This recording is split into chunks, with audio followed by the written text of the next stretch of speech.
Hello mga kabagis! Sunday ngayon, December 17, 2023. Nandito na nga ako sa Balintawak after ko magpanatas sa Hinatid lang ako ni Papsi dito saglit and then bumalik na rin siya dahil may tupad pa siya sa iskan. Dahil nga maaga pa, kaya naisipan ko munang mamalengke dahil pa bawal magbuhat ng marami. Challenge ko lang yung sarili ko na hanggang 500 lang yung dapat ko. Nakabili nga ako dito ng talong, ampalaya at kalabasa na tig sa 10 lang. So lakad pa tayo dito. Bumili ako dito ng beans. Saka ng repolyo. Feeling ko talaga very productive ang araw kong ito. Sa dami kong mga gawain. Ang mura ng mga gulay ngayon, ang sarap mamili. Kaso, yan, nakalimit lang yung aking dapat na inyong kabagis ay bago pang opera. Bawal pa talaga magbuhat ng maglalo pa wala tayong kasama. So, ito yung mga pinamili ko. Hindi ko dadamihan kasi naka-heels pa tayo. Oh, taas. Kaya alalay lang at ingat lang talaga. Dumako rin ako dito sa mga karne para bumili ng pansahog. After naman sa palengke, dito naman ang aking way. Sapagkat naalala ko meron pa pala akong bibilin para sa year-end party nila Chloe. Kaya bitbit ang aking pinamili, pumunta na ako dito. At papasok nga ulit ako dito sa grocery para ipamili kung ano pa yung mga kulang na kailangan bitbitin ni Chloe sa kanilang year-end party. Sagot niya lang naman ay mga drinks, kaya ito kumuha ako ng pushcart para hindi ako magbuhat. Kaya ito nga mga kinuha ko na drinks para sa kanilang year-end party. At dahil nandito na nga rin lang ay nanghinayang ako, kaya sinabay ko na rin yung iba pa na kailangan kong bilhin. Diba, sayang naman nandito ka na.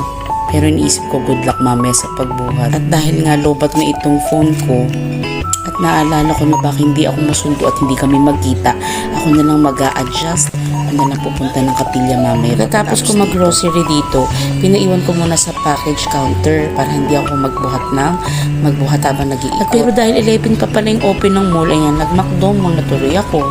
Bigla ako tuloy na misiklo kasi nung nakaraan siya ang kasama ko dito, ngayon ako lang mag-isa. Papalipas lang sana ako ng oras dahil kasi 11 pa yung tapos ng pagsamba at susundin ako dito, so ang tagal pa. Kaya naman nag-breakfast muna ako. So ayun, kumain muna ako. Then pag-check ko sa phone ko, OMG, dead battery na talaga. Dahil boring pag walang CP, kaya andito na ako ngayon sa Kapilya. Baka di ako masundo, kaya nagpunta na ako ng Kapilya kahit mabigat yung bit-bit ko. Sabi ko kay Papsi, abangan na lang ako sa may babaan na lang itong si Chloe ay niready na yung mga ingredients na aking lulutuin sa chicken curry. At yun naman ang nasunod. Good job ka talaga, Chloe. Kaya nagluto ako agad, nagsalang na ako ng kawali at nag-init ng mantika at sabay prito na rin sa ating patatas at carrot. And then ginisa na rin dito ni Chloe pala yung bawang sibuyas, yung luya at saka itong bell pepper. Yan, para sama-sama na lahat. Pagkatapos hanguin ng mga nauna at doon sinunod ko na yung chicken. Kailangan magpalabas ko lang dito muna yung tubig bago ko to iprito at isang kutsa. Dinigyan ko ng pansita at minekos-mekos ko lang. At habang sinasangkotsa ko nga itong chicken, ay naglagay na ako ng curry powder at tutunawin ko ito dun sa sabaw ng nyog at itong pangalawang gata. So tinapan ko muna at ito na, kumukulo na siya. At kailangan tikman para ma-adjust pa kung meron pang kulang sa ating So habang nakasala nga itong aking niluluto ay ito, nag-ready naman ako dahil 1 PM ay meron kami planning conference sa lokal. Mga buklod officers. Nakapaghain na nga si Chloe at kakain muna kami bago umalis. At grabe, napakasarap. Sabaw pa lang, ulam na agad, diba? So tingnan nyo kung gaano ka-thick ang sauce nitong ating chicken curry. Oh my gosh, kain po tayo mga kabagis ko. At ayan na nga, kumain muna kami bago malis. Kami ang nagwagi! Itong aking mga kadig! You know, video. Grabe ang bongga ng mga papremyo, GC ng Starbucks at Santos. Yan, thank you po!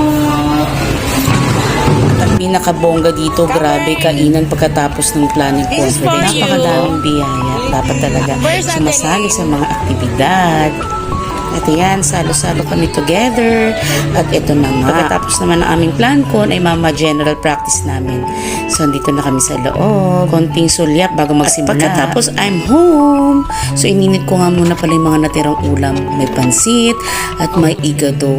Grabe, ang sarap. Salamat po sa mga nagluto. At kami ay kakain muna ng mga bata. Paalam mga kabagis.